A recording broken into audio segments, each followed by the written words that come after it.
Hello, everybody. It is the Dark Conservatarian, and I'm back here with a former opponent of mine, the Lord of Patriarchy himself, Warcorp 666, here to have a rematch on the issue of abortion. So, Warcorp, introduce yourself. All right, I am Lord of Patriarchy, Warcorp 666, Dave Nordall. I'm known by many names. Also, you can see me cooking crap at Dave's Cooking Show.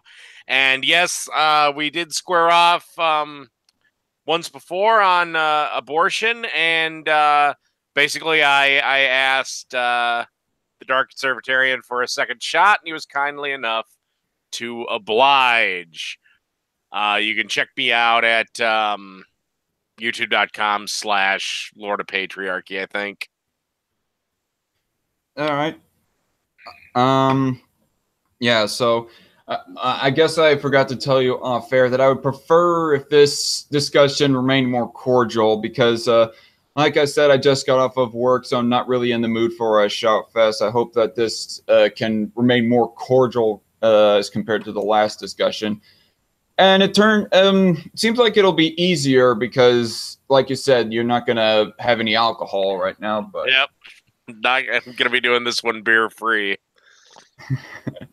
Well, actually, out of character, isn't it? Well, the reason, especially with live debates, I did beforehand was I'd get nerved up. Like my nerves would be going nuts. So alcohol is a way of calming that down. But I got through with a discussion with Big Lundy where we went back and forth, and it was like at 6 o'clock in the morning. And I was like, I got done with it. I was like, son of a bitch, I didn't have a drink during that whole thing. It's like, well, fuck it. And then the first thing I was like, you know what? I kind of want to have a second shot again and have this have it a second shot. So, all right. Okay. Do you want to make one thing? Oh, sorry. What was you thinking of diving right into the discussion? Oh, if you won, or you got anything else, or? There was one remark that I wanted to make that I did not really have the chance to make in the last live stream, and that was, you know what really sucks is that 10 years of your life had got flushed down the toilet, those 10 years that you devoted to your original channel. That really sucks. Yeah, like I said, you make fun of Ang Vaughn, and I know it was her because she chased me across multiple channels. Again, it's YouTube, and not like I know you're not an atheist, but like atheists AIU, they're gone. I mean, they're just YouTube is almost getting to be a dying platform unless you're like Time Warner or something. Like YouTube is trying to be, I don't know what the fuck YouTube is trying to be anymore. They're trying to be like the third alternative, like Netflix or Hulu, and they want YouTube to be, you know, that third one. But whatever. Like I said, I was looking at recent court cases, and but it is what it is. I'll rebuild. It's fine. All right. And so now we'll get into the actual discussion on abortion. Like you said to me via private DMs that there was some things that you said it yourself that you thought you did not do your best. Like was there some that you wanted to correct or retract or better articulate? Yeah. Basically, in my mind, the most of the pro-abortion people, to me, if you're gonna make the argument that life is sacred, it's a zero-sum argument. Either it is or it's not. It's like free speech. Most of the arguments that I see levied against it, even from a religious standpoint, generally don't hold water. Now, you could argue that abortion is not the most pleasant thing on the planet, but it is necessary. And again, if you're going to argue that life is sacred, well, then all life is sacred. Or at least I'll tell you what, I'll define it even closer. All human life is sacred. I find it very odd when they say no abortion or whatever, but okay to the death penalty. And again, I almost argue on the side of, well, actually, I do argue on the side. I'm pro-death. I'm a big fan of abortion, death penalty, euthanasia, all of it. I find big fan to be a misterm because you did say that it's not the best thing in the world. I mean, it's like Well, saying that you think. it's What were you about to say? it's it's one of those things where it'd be nice if we lived in a perfect world and we didn't need it, but we don't live in that world. The problem is that it's one of those things that it solves far more problems than it creates. Like, in my mind, like, it'd be the same thing as like ending the war on drugs or just legalizing all drugs. It'd be nice if we lived in a world where heroin didn't exist, but we don't live in that world. And I think legalizing it would solve more problems than it would create, because obviously prohibition's failed miserably. And I think if you criminalize abortion, or you're just going to drag the back alley abortion clinics back, again, it solves more problems than it creates. All right. And I also want to emphasize that I did not ever use the term life as sacred. I was trying to like say right to life, like and the way that we extend out the right to life. I mean, almost objectively, the Western society, I mean, people who are guilty of a heinous crime like murder, that's a little bit more jaded because, like, say, I'm just going to guesstimate, say half people think his right to life is invalid because he invaded someone else's right to life. And then the other half say, no, do not give him the death penalty. His right to life is still valid. I mean, when it comes to people who are guilty of a heinous crime, that's more jaded. But I go off of the metric of right to life, not necessarily that life is sacred, because I think that using the term life is sacred would be a little bit more of a religious term. And like I said, I try to keep religion out when it comes to these political topics, and this includes also abortion. But what I was trying to get across in the last debate was that almost objectively, Western society, I mean, Western society views the right to life to be to be pretty much a given right to innocent people. And I know since I go off of that metric, we then have to define when is a fetus, a person, viable for pretty much that same right to life.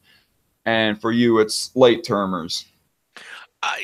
Basically, once the brain is formed, I think that's at some point in the 5th month. By that point, look, you've had long enough. I mean, I do disagree. I will say this: I do disagree. Once the brain's formed, and basically somewhere 5 or 6 months, somewhere in there, and you've got actual brain activity, then no, the window's closed. I don't think that a woman has a right to an abortion, 3 minutes before the baby's born.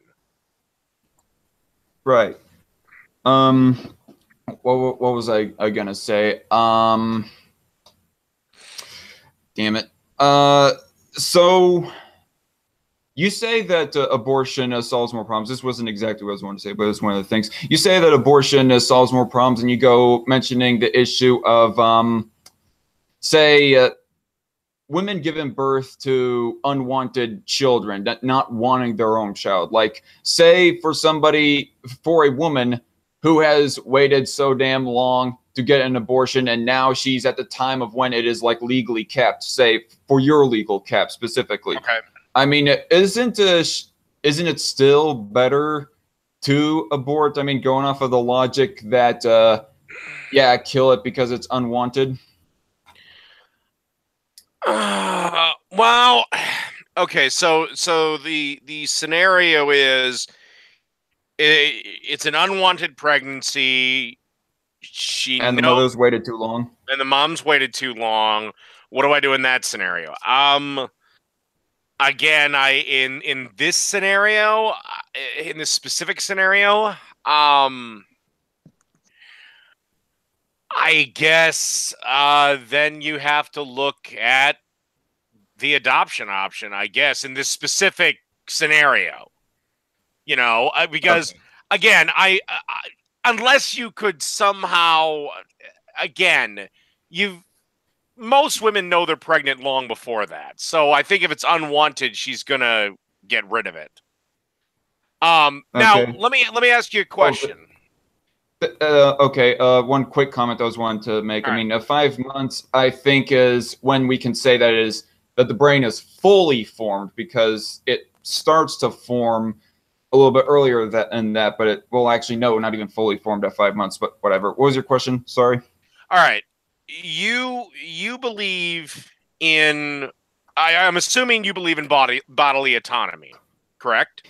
Yes, I believe in the right for somebody to go ahead and take drugs if they want to, get implants and whatnot, and even as shitty as it sounds, mutilate themselves. Them freaking emos, you know. I mean, my logic is a person has a right to their own body, their own bodily autonomy, as long as there is no second party involved, because it's like the good old philosophy goes. My rights end where your rights begin. But in this instance, you're forcing a person to give up their bodily autonomy in favor of of what a potential another person. See, this is where the Yes. argument.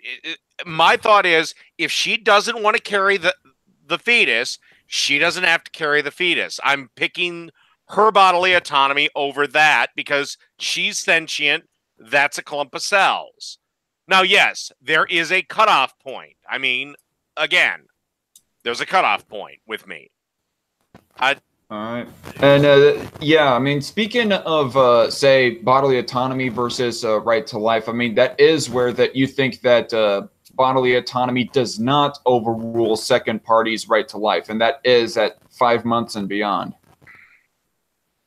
yeah, but that what again, you have to have a cutoff point, and that's just my personal Right. cutoff point. I mean, again, unless, of course, like the and again, I think you agree with me that if the fetus turns on the mother and is starting to kill her, then you'd be fine with removing the fetus even after that. What do you mean?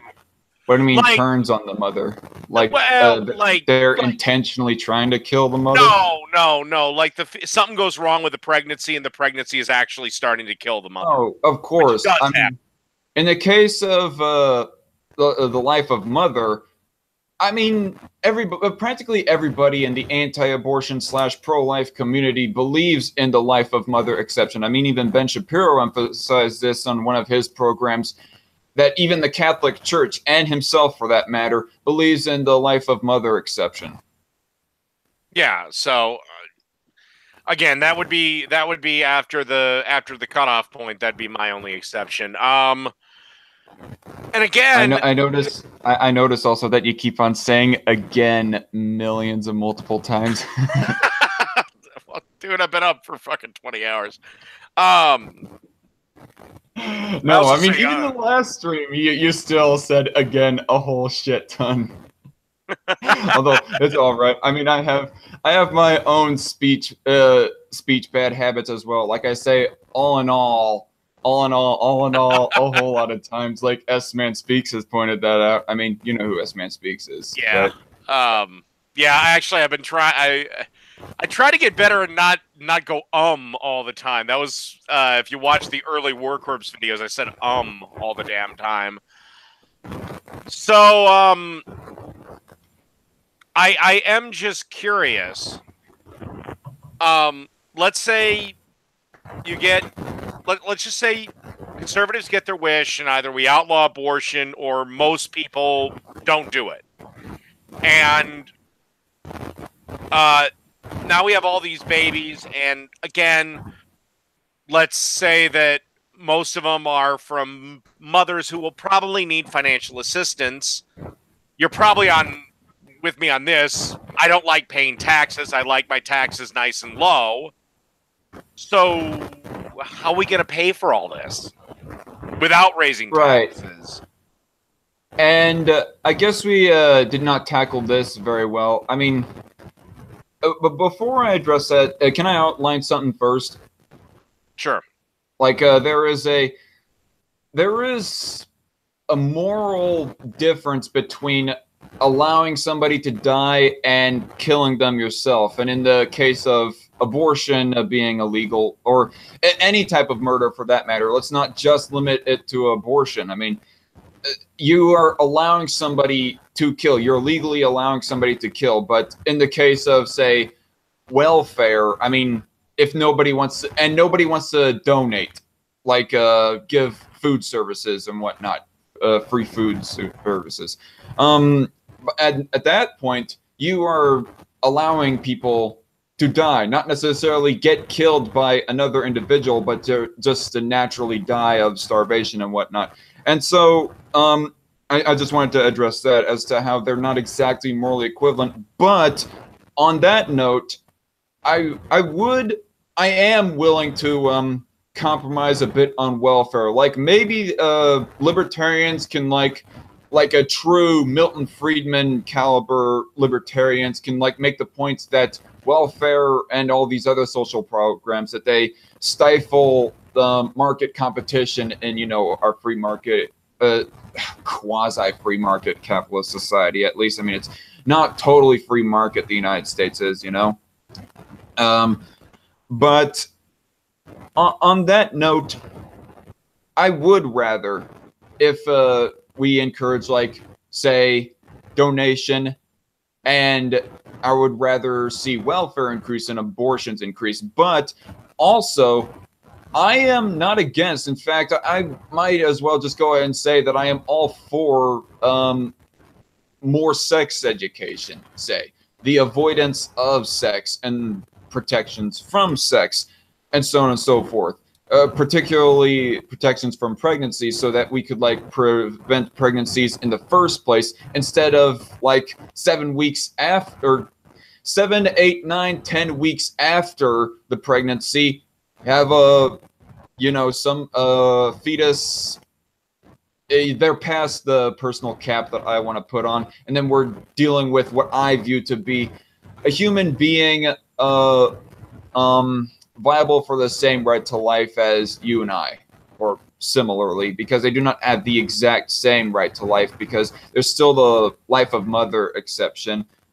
But yeah, I mean, well, I didn't ramble so much to make you lost. No, that we're actually on the same page. I wish we would reform our sex education programs in schools, because abstinence only fails miserably. I totally disagree with your cap, though. 8 weeks is, that thing's a meatball. What about say 12 weeks? I'm still sticking with about 5.5 months, whenever the brain's fully formed. That's mine. Because again, my definition of a person is we begin with our brains and we end with our brains. Once you have brain death, you're dead. You know, Terry Schiavo was dead. Jahi McMath is dead. Random muscle twitches, that ain't alive. I also tend to think that, you know, decreasing abortions. Again, I don't really want to talk about the world population and how we have too many people on the planet, but because let's face it, America's birth rate's not the problem. But I just think that you're going to see. You say America's birth rate is not the problem. You think that's more of, say, India and Nigeria? They have more of a problem when it comes to the birth rate and overpopulation? For the number of people on the planet, yeah, they're again, and China's ending their China's ending their one child per family policy too. But I just think that, again, if you push abortion to where you want to go at 8 weeks, all you're going to have is, again, back alley abortionists. Prohibition has been proven time and time again. It doesn't work. And you're gonna end up with babies in dumpsters. We're gonna need to expand the orphanage systems. Again, it solves more problems than it creates. Okay. And since we're on the issue of fetal development, here, let me screen share this to you. This is something that I wanted to screen share last time, but wasn't quite able to. Okay, apparently, you know what, screw it. Share the entire screen. It's a 14-week fetus, and so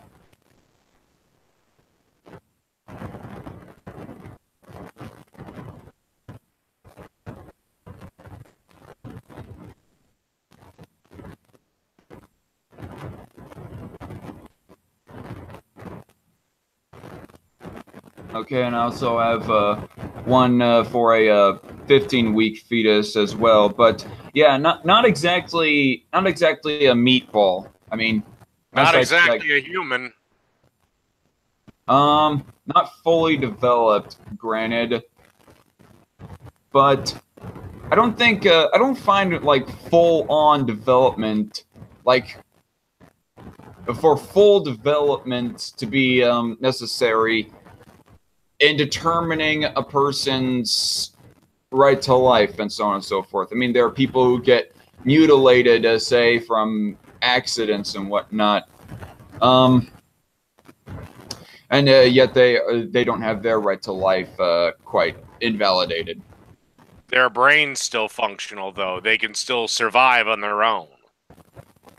Okay. I mean, not all the time. I mean, sometimes people need like assistance, either artificial breathalyzers, pacers, and whatnot, or need assistance from a second person to help tend to feeding them and whatnot. But they still have their brain functions. This is the thing. We begin and we end with our brains. I can dig up a corpse and get its heart beating again. I mean, right. And, you know, I mean, so to me, it's we begin with our brains, we end with our brains. Our brains are us. Whether or not. Let's also clarify. Okay, yeah. I mean, let's also clarify, talking about brain development, that brain development like starts at about 6.5 weeks of when brain waves start to be detected. Say that 14-week fetus that I showed you and this 15-weeker that I'm about to show. Yeah, I mean, that's like 7 to 8 weeks of time for the brain to be developed. I mean, I don't think this case right here is from an abortion. I think it was the mother, like, dying in a car crash, and they were able to salvage the fetus still in the sack and whatnot. But it's not like they have absolutely no brain. That's something that I kind of wanted to just clarify right now. Okay. I've heard this argument before, and my own research basically says is that any brainwave activity, it's completely random. So if we're going to, we got into this the last time, if we're going to go down this road, then even like a chicken's simple brain functions would have the same right to life as humans, and I'm not giving chickens that right. John Sakaris would, but not me. Right. And at that point, we would have to like differentiate human rights versus animal rights. I mean, but if you, I mean, I guess we kind of got dug into those weeds. What? Go on. Again, if you're going to go down that road, to me, once you have achieved, I guess, coordinated brain development, the brain's actually there. Again, somebody who's been under the water for an hour probably still has a few neurons firing in their brain. Doesn't mean they're alive. I mean, does it? They can be like resuscitated, like CPR and so on and so Not forth. after I mean, an hour. If you're talking about like dead, well then yes, fine. But say,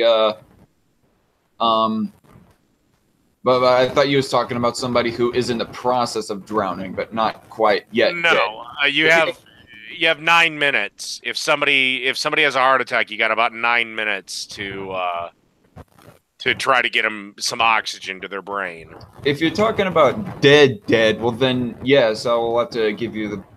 I will have to give that to you. What was that? What also was I going to say? Oh yeah, so I mean, since we're on the point of equivalating humans and chickens with each other, or in this case more particularly fetuses and chickens, I mean, I wouldn't think that even a late termer or even a fresh newborn wouldn't have much more smarts, if any, than an adult chicken, for example. I mean, they are like just starting in the world. I mean, in the case of a late termer, they aren't even starting in the world. They're just they haven't even started with outside the womb. I mean, they've started with life a while ago because, you know. But again, you just with the 14-week-old, it doesn't even have that. I would argue that doesn't have what? It doesn't even have the brain development of the newborn or the chicken. So if you're going to say that its right to life begins because we're seeing brain waves or whatever, well, the chicken's got more complicated brain wave patterns than that.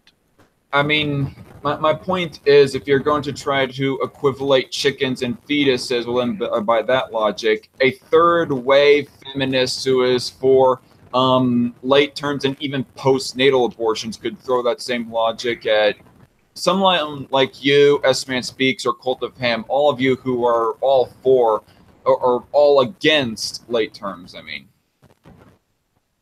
So,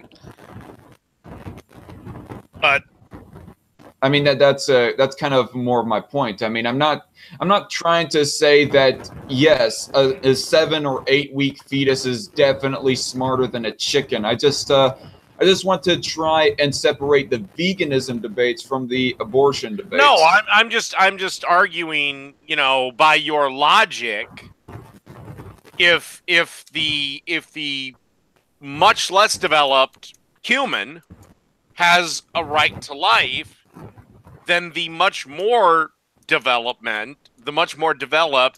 brainwave activity chicken. I don't think a chicken has the same right to life as a human being. Again, they're our prey. We're their predators. But I'm just trying to connect the dots with your argument. I mean, and you flat out have told me that you value human lives more than you do chickens or cows.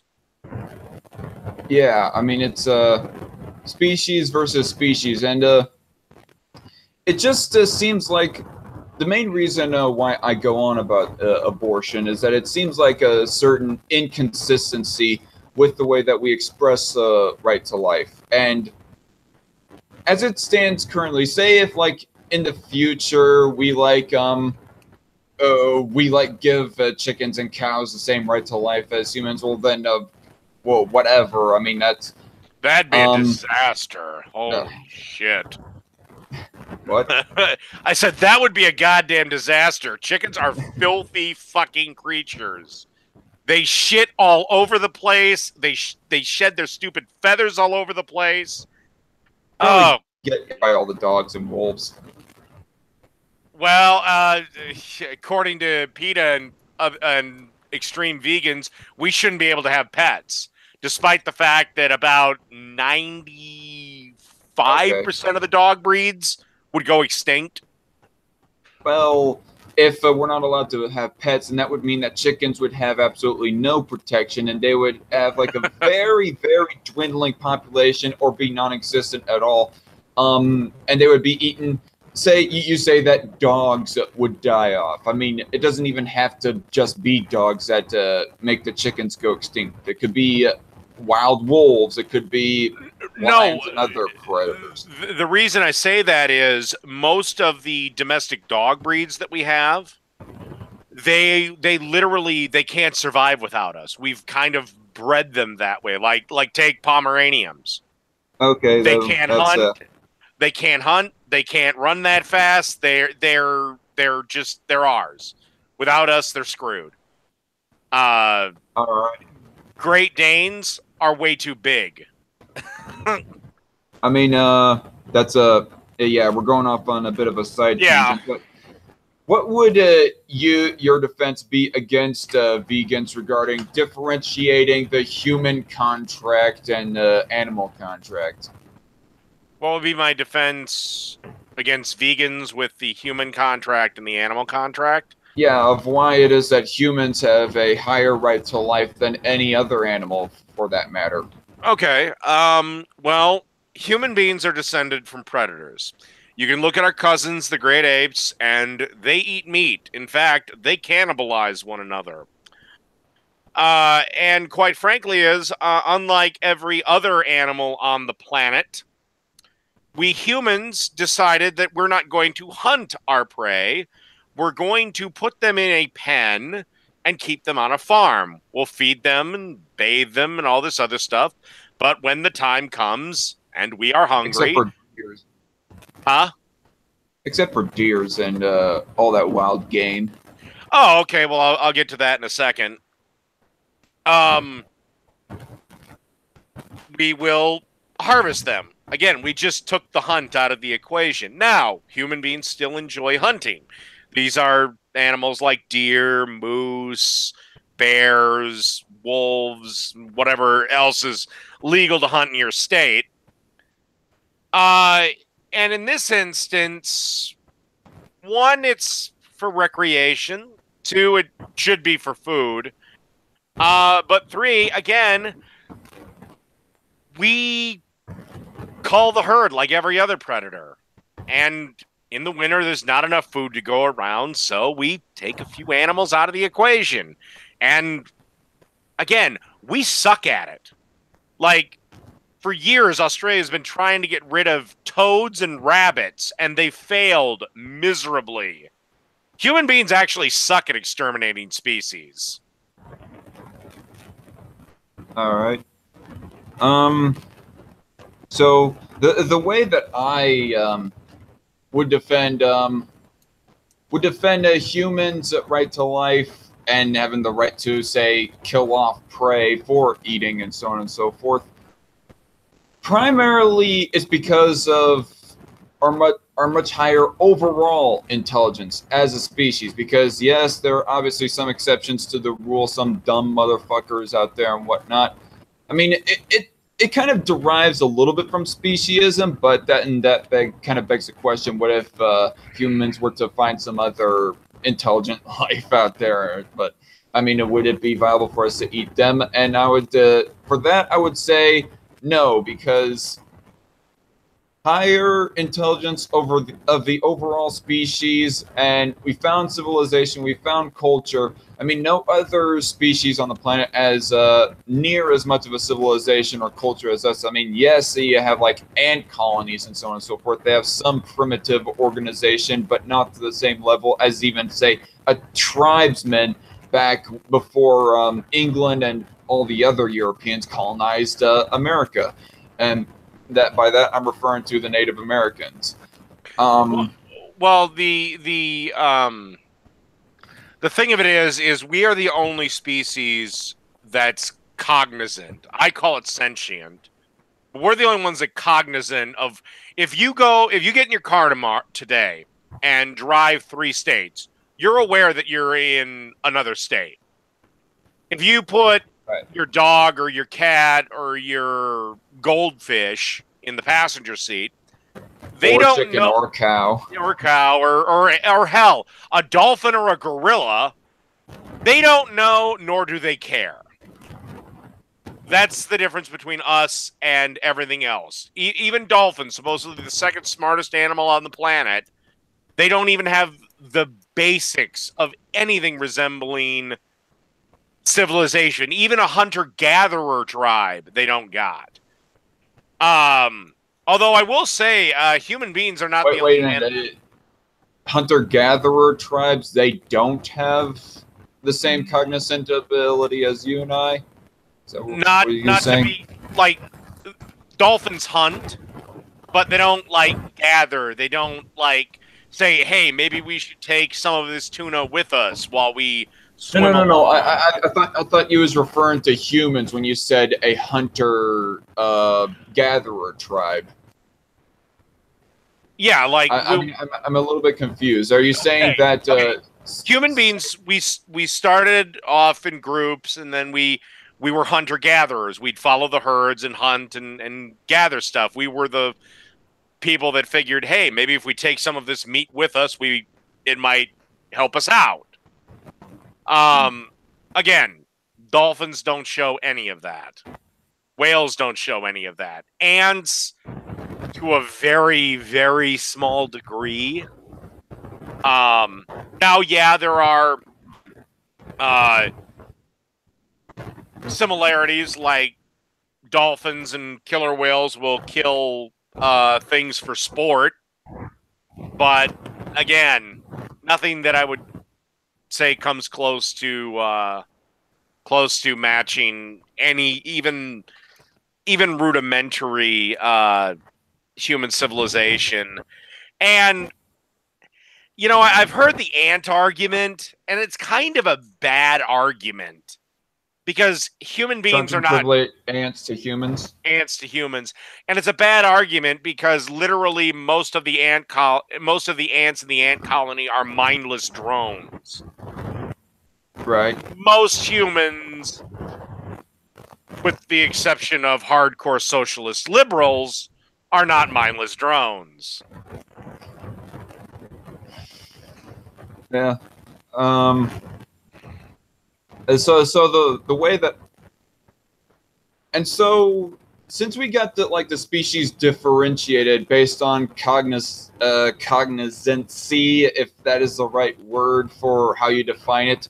I mean, we founded civilization. All the rest of the species, they have not found anything close to the same advancement of civilization as us. And say, for example, if we found some other intelligent life out there that wasn't a human, alien life forms and so on and so forth, we would probably extend the same or roughly the same, at least contract as we extend out to each other regarding the right to life, I would assume, at least, right? I'd like to hope so, but oh, God. I'm speaking for us personally. I'm not saying if some aliens invade us and they decide to want to. No. I'm just saying is that a lot of people have this thought that when we finally do meet our first alien, that it's going to be like Star Trek, and they're going to be like us, bipedal, 2 arms, 2 legs, and I think they're going to be so different that I don't even know if communication is going to be possible. And so we won't even know if they're cognizant or not. We would have to assume, because if they built a spaceship and landed and said, hey, but yeah, no, I mean, I don't even know if you're going to get, I don't know if we're going to, the hope is that we have math in common. That's like the hope, but who knows? I mean, the odds that they communicate the way we do are astronomical. I mean, obviously there would be differences in culture, and we probably would not get along, say, the first few hundred years and so on and so forth. But I'm I'm also speaking rhetorically here. I mean, let's keep in mind, say, in the future, even further in the future, both species, humans and the aliens, they get along well. We extend the same right to life out to them if they become a citizen of some Earth nation. One of them does.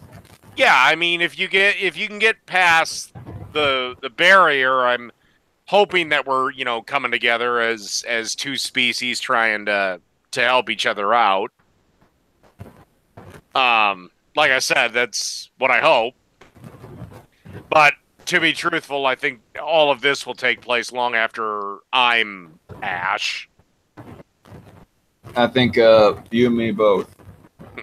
But yeah, I mean, I also want to add a disclaimer that if as soon as there is like an animal species on Earth that can like obtain the same cognizancy as us humans, obtain the same advancements as us, like say a chicken was able to build its own hen house, did not need any human help at all. That would be when I stopped eating chickens, for example. Doesn't mean that I rule all other animals out of the equation, but I would think that as soon as an animal is able of roughly the same abilities as humans, would be when I would stop eating that said animal. Yeah, I mean, yeah, if you had like the War of the Planet of the Apes, where apes are showing signs of cognizance, okay, you know, we I stop also experimenting on chips. Yeah, I also wonder, and this is probably coming a lot sooner rather than later, what happens when we actually do give birth to like an AI? How do we treat that? It's a purely artificial creation, but let's say it's like data. What do we do then? Is it a person or is it property? You know, because that was purely created by us, but it's cognizant with its own thoughts. Granted, they're running on a computer program, but still, I mean, that's something that is going to come up probably sooner rather than later. Because at some point, we're going to do it. I mean, I guess then there are like some other forms of robots that we would like keep utterly drone-like that would be considered property. Yeah, I mean, again, it's not something I would worry about now, because any robot we have now is just it's drone-like, or it's completely dependent on its computer program. But at some point, it's gonna come up. Okay. I'm trying to like determine how I go from here. Now that we have at least attempted to differentiate the species. And because as an overall species, despite of what dumb mofos we might have in our society, they aren't exactly invalidated in their right to life. And just because lower development and lower brain function, say with a 10-week fetus, I mean, I guess I would be able to compromise on putting the cap at 10 weeks instead of just 7 weeks. I don't find lower intelligence of somebody who is the same member of a species, the overall species that is smarter than a chicken, the chicken species, is invalidated of their right to life, according to the 10-week fetus. I've got to disagree without that fully formed brain. Sorry, a 10-week-old fetus is still completely and utterly dependent on the mother. I don't see it. I think at this point, we're almost going to have to agree to disagree, because we might have to, because you're not budging on yours, I'm not budging on mine. Okay. You know, I've got a hard line of X, and again,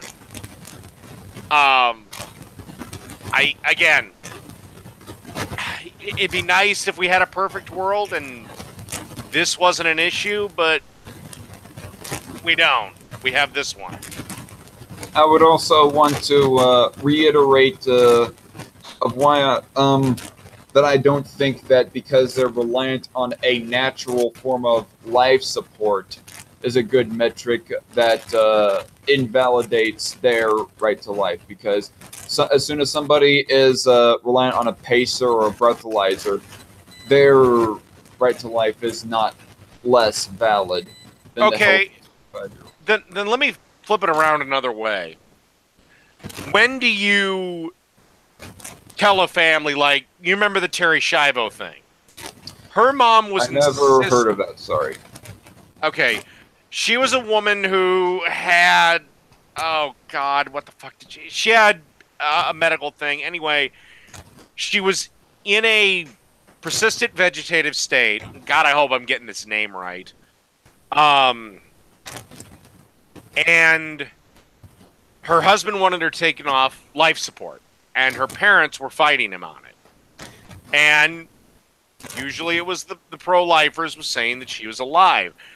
Her brain scans or CAT scans showed that the core of her brain, the white matter, was jellified. It was jelly.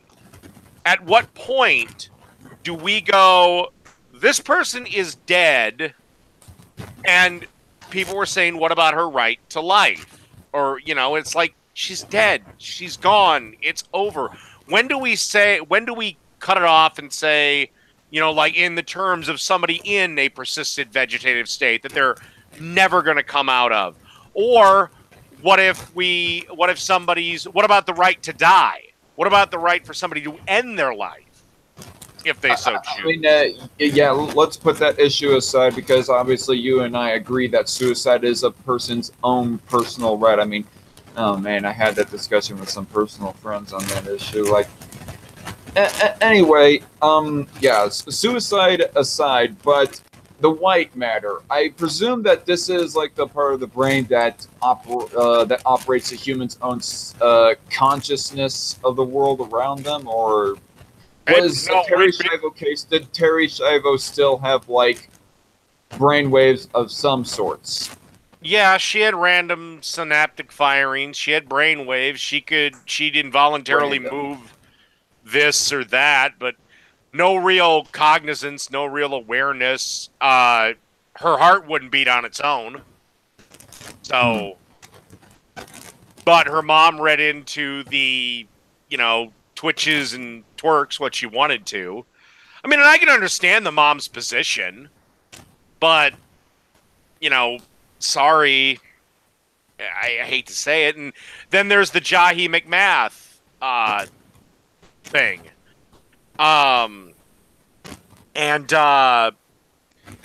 She was a little girl who had an accident in a pool, was underwater for like 15 minutes, and they got her out.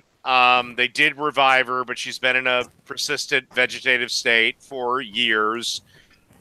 The hospital wants to remove her from life support. The parents are fighting it, but several brain scans have revealed she has no higher functions whatsoever, barely any lower functions. Again, her heart can't beat on its own.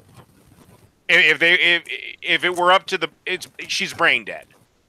Okay, well, brain dead. Yeah, I would agree that that's when that their right to life is not exactly valid anymore, because there is no person there to have a right to life. You know, and yeah, she's got some of the lower ones, but nothing that would. It's not a person. I mean, I guess that's the term then. I mean, including in the Terry Schiavo case, because what it sounded like that you were defining was brain dead. But in the case of a developing brain within a fetus, that's not brain dead. No, they haven't had brain birth yet. Well, a 25-week hasn't had birth at all as well. So, but no, like I said, I've made my cutoff point fairly clear. So, we've been going on about an hour on this. Do you want to switch topics to something else? Actually, there was a question that I asked earlier that I don't think I exactly got an answer to it. I mean, you said that you did yet you think that you did not do your best within the last debate. Like, I got a question for you. Would you admit now that it's not a moral equivalency between abortion and the death penalty? You see, for me, I mean, I don't even, just FYI, I don't even consider myself pro-life. I mean, yeah, technically I'm pro-life because of my anti-abortion stances, but it's a little bit of a misnomer because I'm still... See, for me, I just can't, and maybe this is just me and the way I'm hardwired, because at times I can take a very black and white view of it, and my thought is if you're going to say X, Y, Z, but to me it's either life is sacred or it's not. I don't see life as sacred, you know. Well, then because okay, you know. So I find it, or maybe it's just something I found odd that's morphed into it. But again, I mean, the term of life as sacred aside, you still believe in the right to life for a 25-year-old who has not committed a single felony or murder or so on and so forth in their entire life. I mean, that you say supposedly that you're pro-death, but you're not pro-death in that circumstance. So there would be some gray area with that. I mean, it doesn't seem that you view it so black and white. Otherwise, if you did purely view your supposed pro-death stance as purely black and white, then you would be yourself going on serial killings just for fucking sport. Or you would not be condemning those who do go on serial killings for sport. Of other human beings, by the way. Innocent ones.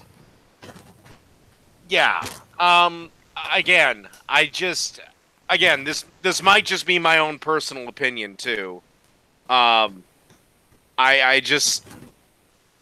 get okay. Let me clarify it. Okay, I think this is where we're getting the hiccup.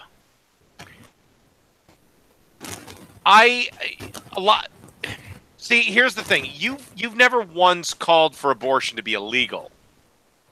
And a lot of the pro-lifers I've talked to have literally said we should outlaw it. But they're also for the institution of the death penalty. So, wait, you said that I've never called for it to be illegal? I don't think you've ever called for it to be illegal. Well, I said that I wanted a cap. I think that would kind of imply that I believe that abortion after that cap should be illegal. So yeah. Well, I did not outright say abortion should be illegal, but I said I have a cap. I thought that would imply. Yeah, I've got a cap too. So, legal up to X, and we disagree on what X is. But I've talked to several people on this that the second that damn zygote is made, it's illegal. So and they're pro death penalty. Right. So that may be where I'm getting the hang up. I mean, the reason why I brought up your supposed pro-death stance, and you said, and you obviously at least believe in the right to life for an innocent, fully formed adult who hasn't committed a single heinous act in their life. The reason why I bring that all up is to try and point out that there can be gray areas, that there are gray areas with you, and make the point that there are also gray areas with my belief. I believe in the right to life, but here's the thing. When rights go in conflict with one another, like, say, free speech versus private property rights, I believe in freedom of speech, that you can speak your mind on whatever you want. I also believe that people can run their own private property, both residential and business, however they want. But does freedom of speech override a person's private property? I think not. A person that owns that private property can kick you out if they do not like your speech that you're espousing. And in the case of, say, the death penalty, for example, you have one person who intentionally got in conflict with another person's right to life. And so that comes into debate. Is the murderer's right to life the same after they have violated someone else's right to life? And for both you and me, I say that that's a case of where we say no. And as far as abortion goes, there was no intentional violation of anyone's rights that the fetus was committing. And so that's why I say that it's not an equivalence.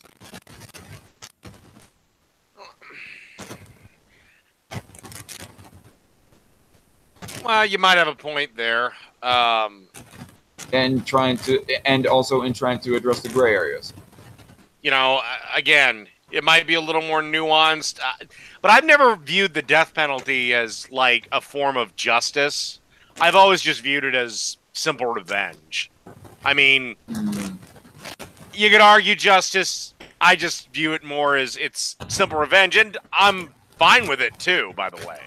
You know, but is his death gonna bring back, or, you know, or is his death gonna bring back whoever he murdered? No. But we're even, you know.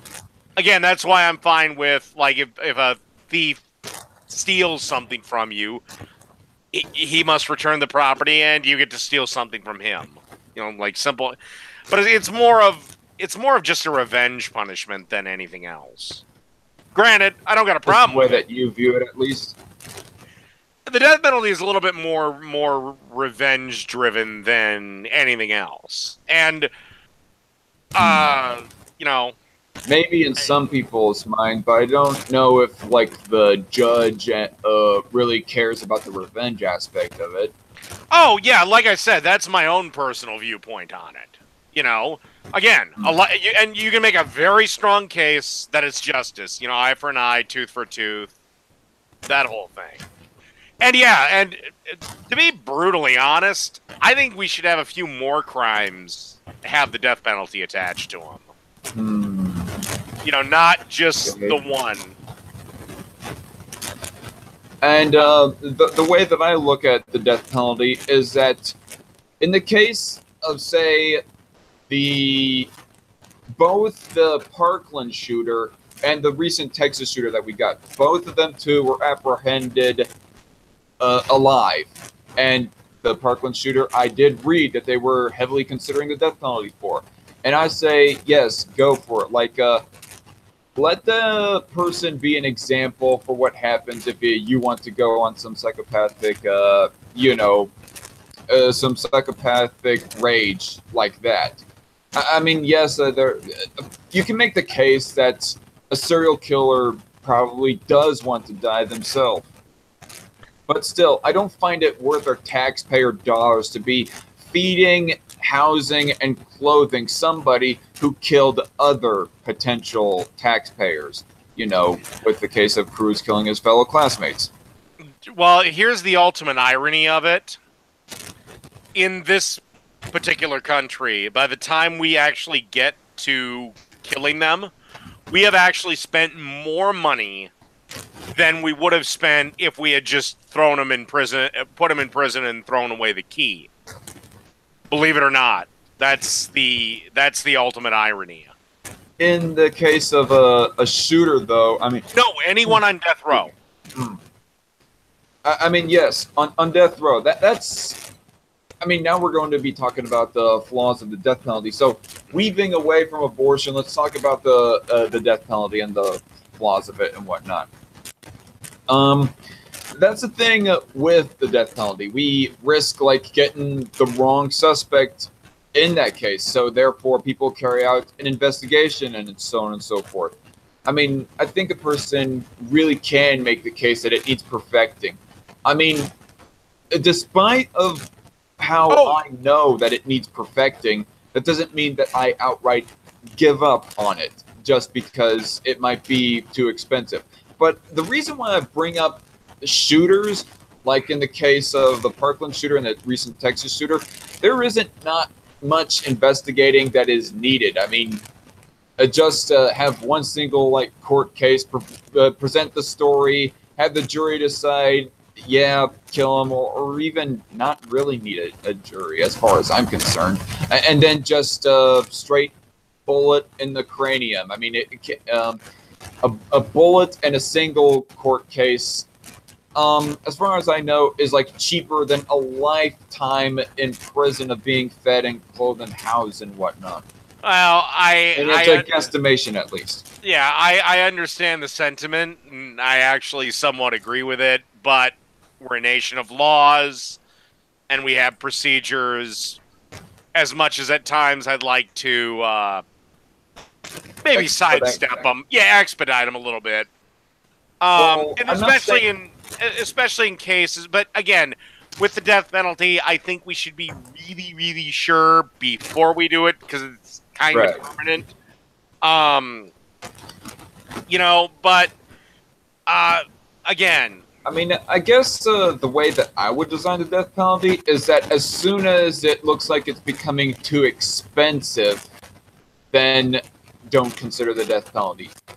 But in the like I said, again, with a school shooter, there isn't much investigating needed, so it doesn't seem like it would be very expensive to determine that, yes, they are worthy of death. I mean, you say rule of law, and that if there was like some laws that are bogging down the whole process of killing Nicholas Cruz, and yes, I just name dropped right there, probably would have preferred that I didn't, but if there was like laws that is bogging down the system of executing him, then I think that would need some reform, in my opinion. Well, that's the thing is that anytime anyone is condemned to die, they get an automatic appeal. The problem with that is we've just bought them another 3 years. I mean, there have been people on death row for 30 years. I mean, that's life in prison. So, again, I agree with the death penalty, but if you really want to stop school shooters, there's a real simple law you could pass. I don't know if it would be constitutional, but I honestly wonder if you were to pass a law that says that no TV media, no radio media, no print media, no internet media can print the name of the fucking shooter. I honestly wonder if some of these school shootings are not motivated by now you're suddenly the most famous motherfucker in America. They wouldn't be the most famous motherfucker in America if they were stopped in the first place. And so I think that the easier solution to that than banning any coverage on the shooting would be to like increase security. But then that would be kind of a more local decision with the individual school boards and so on and so forth. Yeah. Oh no, I agree. I think again, the idea that one of the most insane ideas. We need more gun-free zones. Okay, you know what country has a gun-free zone? It's called Mexico. Seems like the cartels are about ready to take over that whole country. Funny enough, criminals don't care about your stupid little gun-free zones. I don't get this mentality of if we have gun control, then they'll be like, no, criminals will just get their guns through illegal means. Like, yeah. And you go mentioning that also reminds me that we did not really jump into the statistics at facet of abortion, but you know what? We'll save that for some other time. Let's go on. Yeah, continue on with different topics. But I did not know that guns were like banned in Mexico. I guess I did not read up enough on that. But yeah, I can't remember. I want to say it was Ben Shapiro that brought it up. I do listen to his podcast regularly. I disagree with him about half the time or more. But yeah, no, Mexico, it is illegal for a civilian to own a gun. So it's kind of like, huh. No wonder the cartels get to run roughshod, because they're criminals. They don't care about this law, that law, or the third. Why do you think the guy who's gonna carjack you at gunpoint, he doesn't care about private property rights, doesn't care about, you not the right for you not to have a gun jammed in your face? Why do you think that he would go, well, geez, I'm not allowed to legally buy a gun, so golly gee, no, he's just gonna go underground, or he's gonna. This is the other thing. People don't know how simple it is to actually make a functional gun. Making a good gun is hard, but a functional gun, all you got to do is have something that can fire a bullet.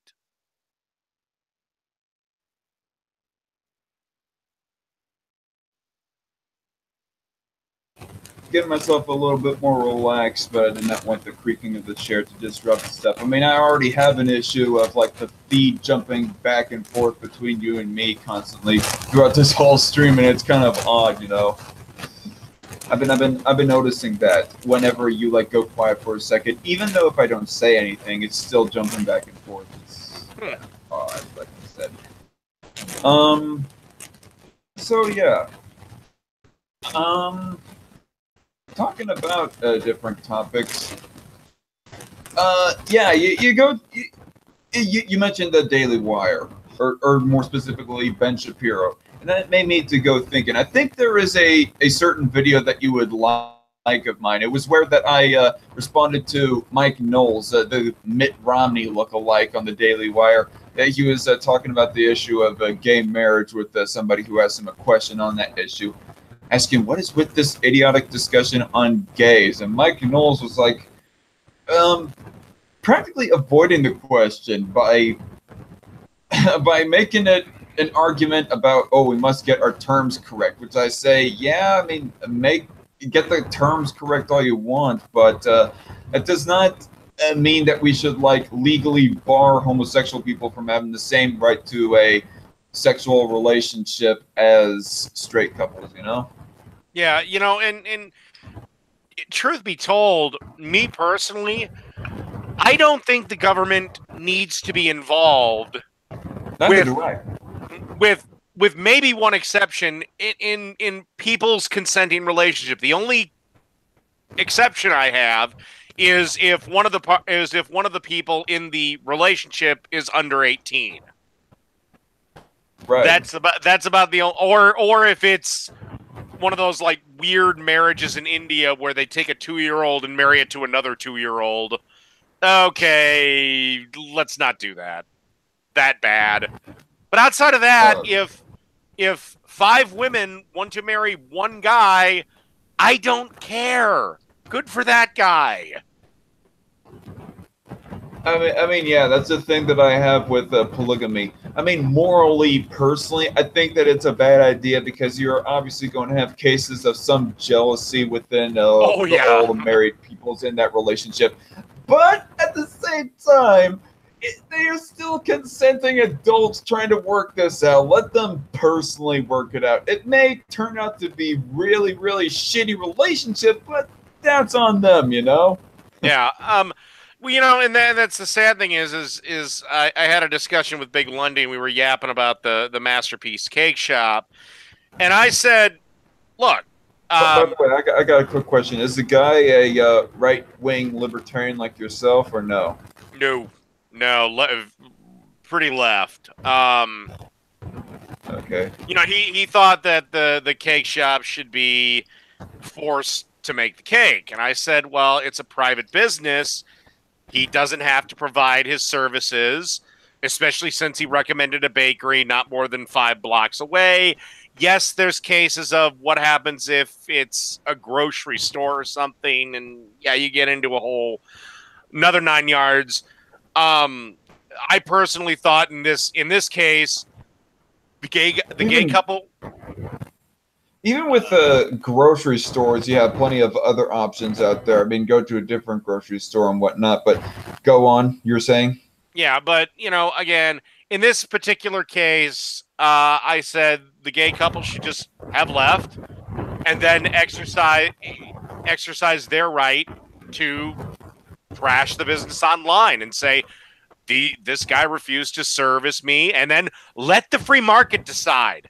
This is the big thing that I don't get why everyone hates capitalism, and why you got people like Owen McDonald saying that capitalism enslaves us and socialism frees us, when history has taught us 19 ways from Sunday that the exact opposite is true. Capitalism hates discrimination. If you want to be capitalist, I don't give a shit your personal politics or your sexual orientation. Do you have money? You do? Then I don't care, you know? They'd probably make the case that the people within capitalism would be the ones doing the discriminating. But yeah, it's a good old saying that Ben Shapiro always says: the only color that the free market cares about is green. Yeah, I mean, even if like, okay, let's say, let's say a group of Jewish people, they have control of all the soda pop in the world, or in the country, okay? And they're not going to sell to anyone except Jews, okay? Then the market is so small, they're going to be either A, out of business, or B, I will start my soda pop company, I'll sell to everyone, and suddenly I'm number one. Again, the free market takes care of all this shit, you know? Just let the free market work. It works. I mean, and here's the other thing. I go another extreme where if you don't want to sell your product to a certain group of people for some reason, you don't have to. Somebody else will be there, especially these days. You know? Right. And it's kind of is the reason why that's kind of weaves into me explaining the reason why that I'm kind of neutral when it comes to net neutrality, because we go mentioning all these cake shops and these bakeries and grocery stores and whatnot, and to say there are a massive amount of varieties and choices for a person to go to, for them to buy their groceries, get their cake, and so on and so forth. I mean, if a one refuses, they can go to the other one that might be more tolerant towards their color or the sexuality and so on and so forth. When it comes to net neutrality, though, I can understand leftists at least a little bit more, because there are less options out there in the market regarding who is going to give you your internet service, you know, and so it's more easier for the internet service providers to deadlock a person into having to just go without internet, you know, because apparently all the internet service providers, they all hate the person for his color or whatnot. Here's my argument. I'm kind of, again, I'm with you. I'm neutral on this. My thing is from about 1996 to 2014, we had no net neutrality. Net neutrality was something thought up by Obama, and the internet worked just fine for all that time. We've had net neutrality for about 2 years. It might have been 2016, but we haven't had net neutrality for that long. Now it's going away. I think everyone's getting themselves worried about nothing, you know? Yeah, some people are acting like it's the end of the world and so on and so forth. I mean, overall, I am neutral on net neutrality, but by principle, I cannot support it because, like I said, the people who provide that internet service, they're still a privately owned business, and so by principle, it's their private property, and I believe that people owning a private property can do whatever they want with, well, their private property, as long as it does not invade someone else's rights. And a commodity is not a right. You do not have a right to someone else's commodity, you know? Yeah, and I can understand the debate with, is the internet a commodity? Is it a public utility? If it's a public utility, then it's another thing. I don't want the government getting a hold of it, because one thing that I have found to be truer than most is the government fucks everything all up. No matter what it is, You could give the government a chocolate chip cookie recipe, and they will screw it up. Oh man, and I like chocolate chip cookies. Like that's one of my prime desserts right there. So, don't get it from the government. But alrighty, I'm ready to call it. We're about 15 minutes from the 90-minute cutoff point we discussed earlier. So, were you getting tired or something? Yeah, dude, I was up at 1 o'clock in the morning. I was at work at 2. Oh, damn. Yeah, that sucks. That was the other thing. During the first one, it was fatigue and beer both hammering me at the same time. So, damn. Yeah, after this, I'm pretty much going to crawl into bed. Okay. Well, one last thing that I want to ask you is, like I ask lots of people this, what is your primary favorite genre of music? Heavy metal. Heavy metal, huh?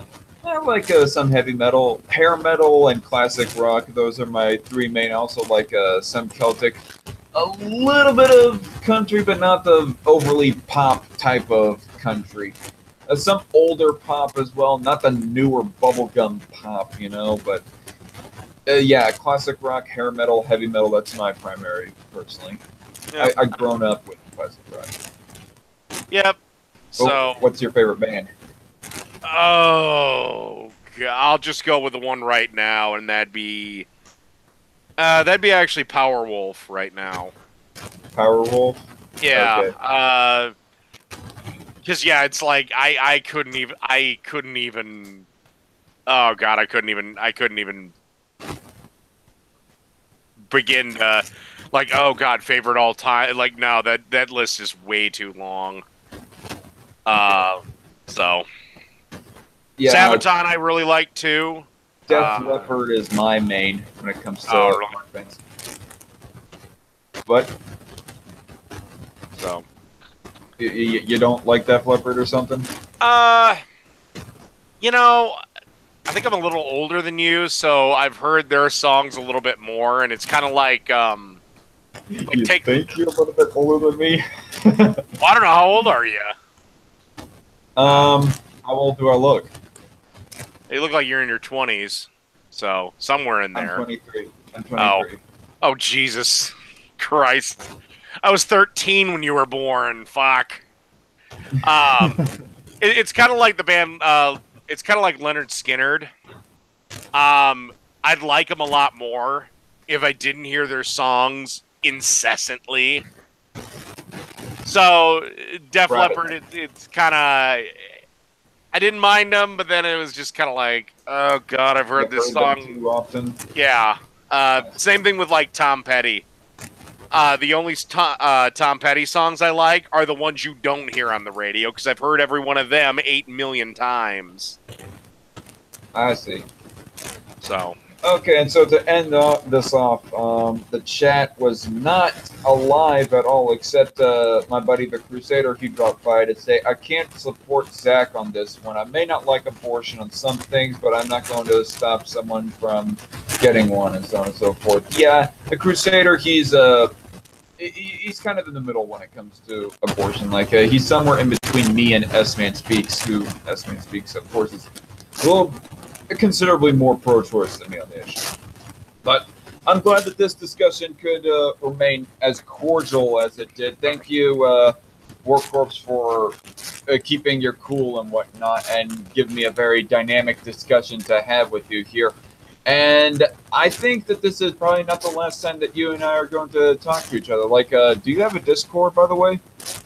You know, I did. I set one up. It's just under War Corps 666. I set it up because, you might have seen the video. Anita Sarkeesian raised $25,000 to set up a Discord server, which is free. What the fuck? Like, she's not even trying anymore. It's kind of like, Jesus. Yeah, she raised 25 grand, and she got it too, to set up the Feminist Frequency Discord server, which is free. Oh, fuck. Oh, anyway, as I was bringing that up, I mean, if you still have access to your own Discord, I could send you an invite to my Discord server. I mean, and then I could, like, send Hangout links there, and you could, like, drop in one of my Hangout streams whenever you'd like. Yeah. Okay. That. But yeah, my name's Warcorp666. I'll see if I can find you on there. Hey, I mean, no, I'll like send you the link of my own server. Okay. Through Twitter DMs, and also you're very reclusive on Twitter, aren't you? Because I wasn't able to like directly message you until we followed each other, and I don't think it's possible for anyone to like send you an invite into their little chat group. Like, I don't know if that's not possible. I can check my Twitter settings, but I don't know if it's possible to do that anymore on Twitter anyway. Because Twitter's changed a bunch of their shit too.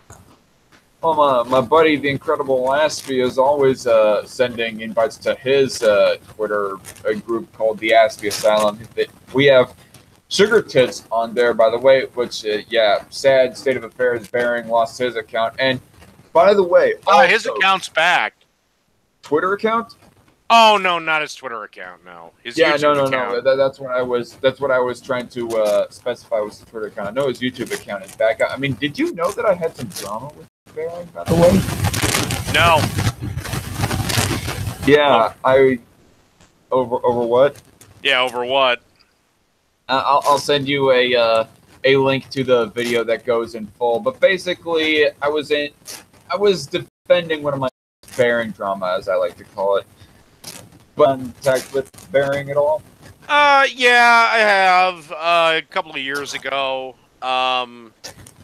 we did a little chit chat and whatnot. But no, he's again. I don't want to go into it too much because we were planning to do something together.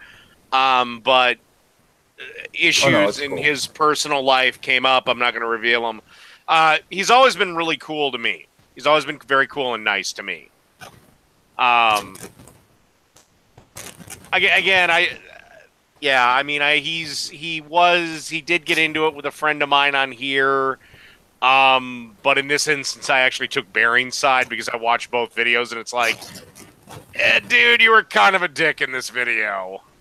I mean, and this is coming from me, somebody who rides that line pretty fucking close, and sometimes crosses it. You know, but yeah, like I said, he's always been cool to me. Most of the people actually that I've actually had interactions with are have always been fairly cool to me. You had often interactions anyway. I mean, Owen McDonald not so much though, right? You know, actually, I will say Owen's always been very polite and nice when we disagree on everything. But the interactions I've had with him he's been cordial and polite. I don't know with his newfound attitude. Now he's maybe getting some teeth, but he's been nice. Again, I just disagree with him on everything. But I've noticed a change with him. Now he's just going full bore where my country is evil. I mean, he's like, oh, the United States is built on stolen labor and stolen land. It's like, we didn't steal the land. We fought the Native Americans for 400 years. They were our greatest rivals. I mean, yeah, we did some fucked up shit, but had some fucked up shit done to us, too. So, we fought them in a war. All right. Also, I hate to bring up his native country's history with empire, too. All right. And on that note, I think that's where we'll leave it off. War Corps, do you have anything to say to my no audience that is watching right now? Check me out, Lord of Patriarchy, and also check me out on Dave's Cooking Show. All right. And also, I did your coming on and having a cordial discussion with me. And so, thanks for having me on. Again, this is probably not going to be the last time that we'll talk to him, but we're going to leave it off right here. So, yeah, check out Lord of Patriarchy's channel and check out more of my content. I hope you will too as well, War Corpse. And so, I'm the Dark Conservatarian. This has been Strike Force number 061, Abortion with Lord of Patriarchy. Y'all take care and have a good night, and God bless.